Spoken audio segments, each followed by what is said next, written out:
Allahu Akbar, Allahu Akbar, Allahu Akbar, Allahu Akbar, Allahu Akbar, Allahu Akbar, Allahu Akbar, Allahu Akbar, Allahu Akbar, Allahu Akbar kabira, walhamdulillahi katsira, wa subhanallahi bukratan wa asila. La ilaha illallah wahdah, sadaqa wa'dah, wa nasara 'abdah, wa 'adha jundahu wa hadama al-ahzaba wahdah. La ilaha illallah wallahu akbar, Allahu akbar, walillahil hamd. Alhamdulillahilladzi amata aw ahya, alhamdulillahilladzi amarna bit taqwa wa nahana 'anil ittiba'il hawa, alhamdulillahilladzi ja'alna Aidul Fitri wal Idul Adha.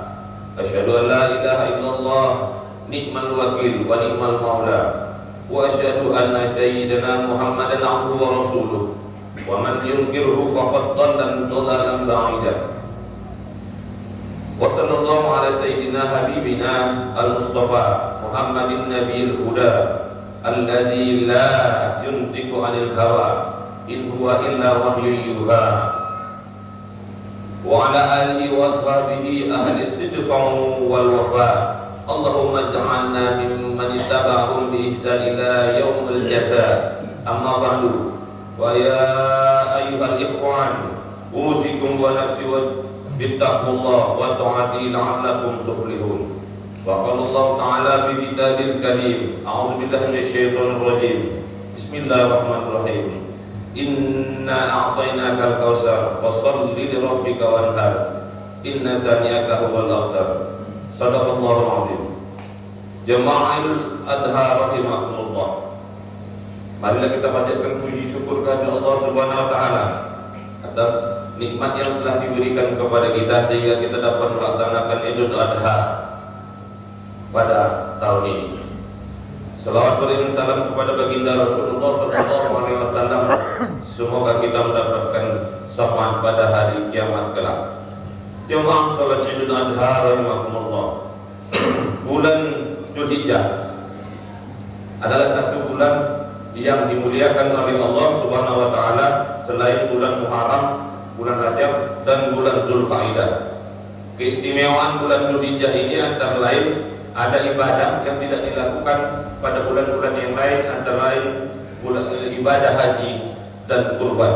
Dzulhijjah itu terdiri dari dua suku kata, Zu dan Hijjah. Zu artinya memiliki, Al-Hijjah artinya haji.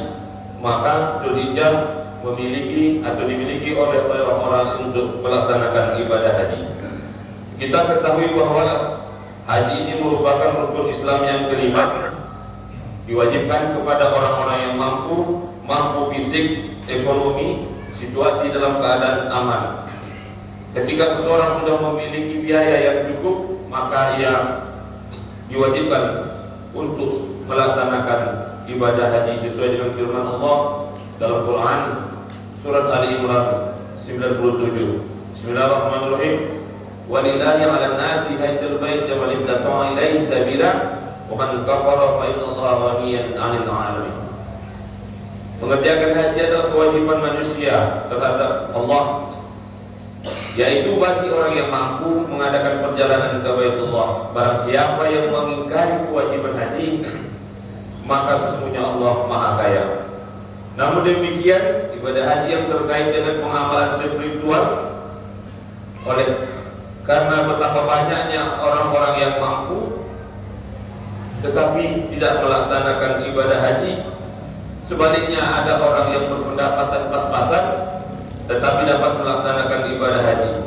Semangat dan pengalaman batin seseorang amat berpengaruh terhadap melaksanakan ibadah haji yang kuat.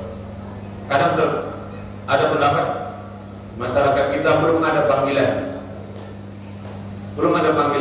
Padahal Allah sudah memanggil kita melalui Nabi Ibrahim, azim binnas, panggil wahai Ibrahim semua manusia. Jadi kita semua dipanggil oleh Allah melalui Nabi Ibrahim untuk melaksanakan ibadah haji. Tidak ada alasan, belum ada panggilan. Oleh sebab itu, jemaah Idul Adha yang dimuliakan Allah, banyak sekali ritual-ritual yang dilaksanakan dalam ibadah haji. Kalau kita ambil hikmah daripada haji ini sangat banyak dan sangat luar biasa sekali. Ritual tersebut di antara lain salah satu adalah tawaf. Jika kita telah melaksanakan haji atau umrah, atau pada suatu saat kita akan melaksanakan haji ataupun umrah, pertama kita masuk nanti ke pintu Ka'bah. Begitu kita masuk ke pintu Ka'bah, maka tawaf pertama adalah kita berada dimulai dari sudut Hajarul Aswad. Dari sudut Hajarul Aswad kita bergerak ke Maqam Ibrahim. Dari Maqam Ibrahim itu kita membaca Subhanallah walhamdulillah wa la ilaha illallah wallahu akbar. Inilah yang diajarkan oleh Nabi Ibrahim. Dari Hajarul Aswad ke Maqam Ibrahim, ada nanti tempatnya dikurung di dalam besi, bukan tapak kaki Nabi Ibrahim. Dari tempat Maqam Ibrahim kita bergerak ke sudut diagonal atau sudut sejajar dengan Hajarul Aswad, namanya Rukun Yamani. Di Rukun Yamani, antara Maqam Ibrahim kita berjalan ke Rukun Yamani, silakan berdoa, minta apa saja. Boleh bahasa Indonesia, boleh bahasa Arab. Pakai bahasa apa saja, Allah Maha tahu. Jadi dari Hajarul Aswad ke Maqam Ibrahim itu doanya Subhanallah walhamdulillah wa la ilaha illallah wallahu akbar. Dari Maqam Ibrahim ke Rukun Yamani, di sudut Ka'bah nanti, di sudutnya itu ada sudut Ka'bah yang tidak ditutup oleh kain. Itu namanya Rukun Yamani. Dari Maqam Ibrahim berdoa situ bebas. Dari Rukun Yamani putar lagi ke kiri sampai ke Hajarul Aswad, itu doanya Rabbana atina fid dunya hasanah wa fil akhirati hasanah wa qina adzabannar. Mungkin semua sudah tahu. Jamaah Idul Adha rahimahumullah minta doa. Nabi Ibrahim punya istri dua. Pertama Siti Hajar tidak punya anak, udah tua sampai umur 90 tahun. Istri kedua, istri pertama Siti Sarah, umur 90 tahun tidak punya anak. Istri kedua Siti Hajar, itu anaknya Nabi Ibrahim, Nabi Ismail. Ketika Nabi Ibrahim tawaf dari Rukun Yamani itu, Nabi Ibrahim berdoa kepada Allah supaya dia diberikan keturunan. Maka doa Nabi Ibrahim itu dikabulkan oleh Allah Subhanahu wa taala. Padahal Siti Sarah sudah berumur 90 tahun, secara kesehatan, secara medis tidak bisa melahirkan anak. Tapi Nabi Ibrahim berdoa pada Maqam Ibrahim ke Rukun Yamani, doanya dikabulkan. Oleh sebab itu, saudara-saudara kita yang akan melaksanakan umrah, akan melaksanakan haji, jangan lupa dari Maqam Ibrahim ke Rukun Yamani minta doa. Doa apa saja, insya Allah Allah akan kabulkan sesuai dengan surat yang ke-19 dalam Al-Quran, surat Maryam ayat 47 sampai 49. Kata Allah, pada saat Nabi Ibrahim, aku kabulkan doamu dan aku beri anakmu menjadi seorang nabi. Itulah namanya Nabi Ishak. Jadi Nabi Ishak dari istri pertama, Nabi Ismail dari istri kedua. Silakan berdoa. Insya Allah kita yang hadir di sini, keluarga kita berdoa mudah-mudahan bisa melaksanakan haji ataupun umrah pada masa-masa yang akan datang. Jemaah Idul Adha rahimahumullah. Makna haji yang berikutnya adalah tauhid kepada Allah Subhanahu wa taala. Dalam posisi Ka'bah sebagai pusat kegiatan, pada saat ini ada 2 juta lebih jemaah di seluruh dunia berada di Mekah. Sebenarnya kapan kita melaksanakan sholat Idul Adha yang Semalam benar, hari ini pun juga benar. Yang nggak benar yang nggak melaksanakan. Menurut hadis bahwa kita melaksanakan Idul Adha setelah sehari sudah wukuf tanggal 9 Dzulhijjah. Sebenarnya di Arab Saudi wukuf itu hari Senin. Maka ada yang melaksanakan hari Selasa. Tapi kita mengikuti pemerintah. Di seluruh Ka'bah, maka di seluruh padang Arafah semua berpakaian putih, memberi pelajaran kepada kita bahwa kita akan mati dibungkus oleh kain kafan 2 atau 3 lembar. Kemudian dari sana nanti kita bagi orang haji melaksanakan lempar jumroh. Sidang jumroh rahimahullah dengan pakaian putih, bahwa semua manusia sama, tidak ada perbedaan, tidak ada mendahulukan, tidak ada keistimewaan.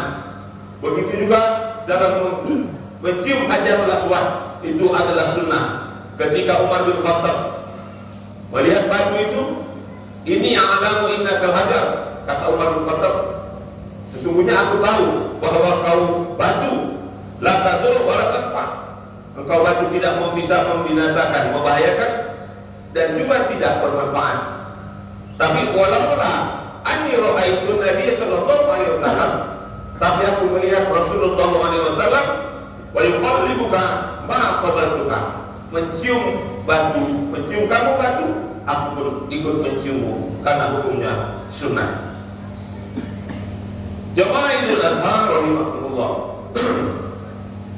Mana berikutnya adalah bahwa dalam jemaah melaksanakan ibadah haji, semua seluruh dunia sama, semua melaksanakan rukun-rukun haji, semua tidak ada perbedaan. Manusia yang paling mulia adalah yang takwa di sisi Allah, sesuai dengan Quran surat Al-Hujurat, ya ayyuhan nas inna khalaqnakum min dzakarin wal unsa. Sesungguhnya aku menjadikan manusia laki-laki dan perempuan. Semua wa qabaila lita'arafu, dari suku bersuku-suku, berbangsa-bangsa. Inna akramakum indallahi atqakum. Aku jadikan semua yang baik adalah orang yang bertakwa. Sidang Idul Adha rahimahullah. Dalam ibadah haji, dalam musim haji, ada yang disebut dengan kurban. Tujuan berkurban adalah untuk berbagi saling kepada sesama yang membutuhkan, kepada orang-orang jiran tetangga, kepada orang-orang yang bisa diberikan yang disebut nama hadiah. Begitu banyak haji yang melaksanakan, belum tentu juga mabrur. Begitu banyak orang melaksanakan haji, belum tentu juga mabrur diterima oleh Allah. Begitu juga orang yang tidak melaksanakan ibadah haji, belum tentu juga tidak mendapat pahala haji. Pada satu hari, seorang ulama bernama Abdurrahman Abdullah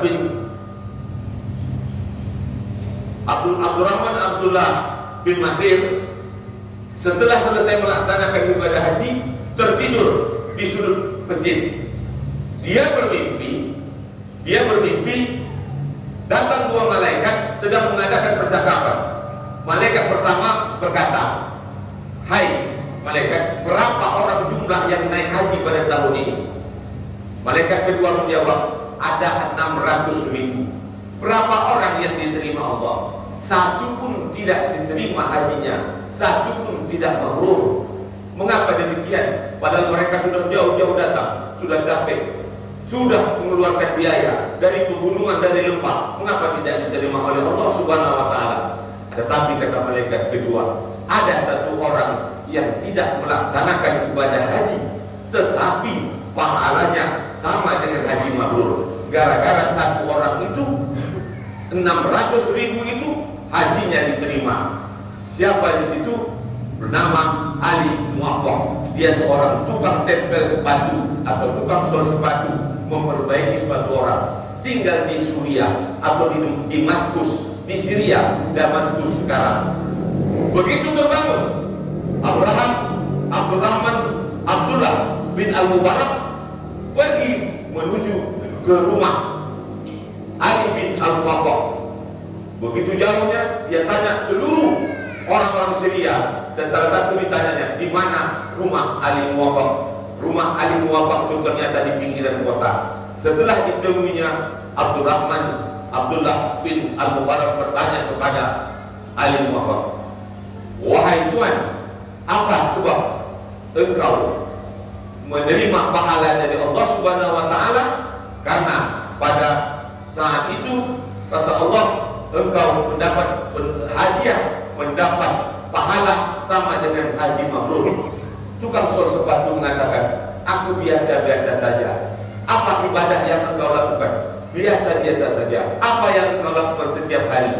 Kata tukang sepatu ini, aku setiap hari menyisihkan pendapatan hasil sepatu aku sedikit-sedikit selama puluhan tahun. Dari hasil puluhan tahun itu, aku ingin berangkat haji. Ketika aku ingin berangkat haji, istriku sedang mengidam, istriku sedang hamil. Istriku yang sedang hamil mencium bau aroma makanan, dan istriku meminta kepadaku, tolong carikan siapa yang memasak makanan itu. Mintakan aku satu piring, nanti aku akan bayar. Tukang sol sepatu mendatangi sebuah rumah yang memasak daging yang harum dan wangi tersebut, dan mengetuk pintu. Dia jumpai seorang ibu, seorang janda yang memiliki 6 anak yatim. Wahai ibu, tolong berikan sepiring nasi, sepiring gulai yang kamu masak. Istriku lagi mengidam dan hamil. Berapapun engkau katakan akan aku bayar. Apa jawab ibu itu? Ini daging ini adalah halal bagi kami, tapi haram bagi Tuhan. Mengapa engkau katakan demikian? Ini adalah yang aku masak, bangkai kedelai. Aku ambil bangkai kedelai, aku masak, dan aku berikan kepada anak-anakku agar mereka tidak mati. Mendengar itu, Ali bin Muwaffaq menangis terseduh-seduh. Dia mengatakan, mengapa ada kaum muslimin, ada daging yang halal, ada daging yang haram? Karena kami takut mati, maka kami makan bangkai kedelai. Oleh sebab itu, dengan terburu-buru dia pulang ke rumahnya, menceritakan kepada istrinya, dan istrinya mengatakan, mari kita beli daging, kita masak. Setelah masak, daging tersebut dibawa ke rumah ibu tersebut dan diberikan kepada anak-anaknya, termasuk uang yang hendak berangkat haji sejumlah 350 dinar pada waktu itu. Wahai ibu, ini daging yang kami masak, beri makan kepada anakmu, dan uang 350 dinar ini ambil untukmu, buat usahamu agar engkau tidak kelaparan dan anak-anakmu terjamin masa depannya untuk tidak kelaparan dan mempunyai usaha. Akhirnya Ali Muwaffaq tidak jadi berhaji. Uang hajinya dikasihkan kepada seorang ibu yang janda dan mempunyai anak yatim. Oleh sebab itu, gara-gara Ali Muwaffaq, semua haji yang 600.000 tadi diterima oleh Allah Subhanahu wa Ta'ala. Ali Muwaffaq tidak haji, tetapi diberikan pahala haji yang mabrur. Dari sini kita dapat iktibar, dari sini kita dapat perbandingan bahwa berbagi kepada sesama kita yang membutuhkan pahalanya bisa melebihi pahala haji, bisa melebihi pahala ibadah yang lain. Artinya tingkat kepedulian sosial yang dibutuhkan di dalam ajaran agama kita. Inilah sejarah, inilah nampak tidak saja banyak sekali cerita-cerita tentang ibadah haji. Mudah-mudahan dari apa yang kita sampaikan tadi bermakna, mendapat hikmah bagi kita tentang bulan haji, bulan berkorban. Demikian, mudah-mudahan ada manfaat bagi kita. Barakallahu lakum fil Qur'anil azim wa nafa'ani wa iyyakum bima fihi minal ayati wal dzikril hakim wa taqabbal minni wa minkum tilawatahu innahu was-sami'ul 'alim. Aqulu qawli hadza wa astaghfirullahal azim li wa li walidayya wa li walidaykum wa li sa'iril muslimina wal muslimat wal mu'minina wal mu'minat fastaghfiruhu.